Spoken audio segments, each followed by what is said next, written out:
ডাঙৰ হৈ কি হবি মই ভাববাই পৰা নাই নাই মদৰ বটল আছে মদা কি হবি নেকি কেনেকুৱা লাগি এটা মোবাইল মানে এতিয়া মই চাব পাৰা খেতি খেতি খেতি চাবিছো খেতিকে চাবিছো চাবিছো না ঘৰ দেখাম যোৱা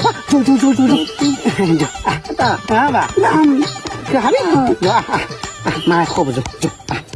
ও বাবা জয় ক'ত থাকা তই বাবা ভুম ভুম নাই গুগু গুগু এই ৰজা গুগু কাম কিমান বাহাত আছে গাইছি ভুম ভুম ভুম ভুম হে তহঁতে দেখছ নে কি বুঢ়া লিখিয়াটো ভাত মুখত দিয়া পাচ্ছি ও ভাই মোৰ হাঁহিয়ে উঠছি অ ভাই তাই দেখোন জন্মৰ পৰাই দাড়ি চাৰি গজি আছিল আৰু সি মদৰ বটল লাচছি সি ডাঙৰ হৈ কিজানি মদাহী হ'ব অ সি ভাই ভাত মুখত দিওঁতে মুচি আৰু ফেঁচা ফেঁচা মই গোন্ধ পাইছো অ ৰীতা তই তেতিয়া কৈছা মই বাছ পাইছো আজি বে আমাৰ বাপা ভাত খাব পৰা হলি দে মামে মেনে অ ভাই মে তুমি খেলি থাকছো মই আহি আছো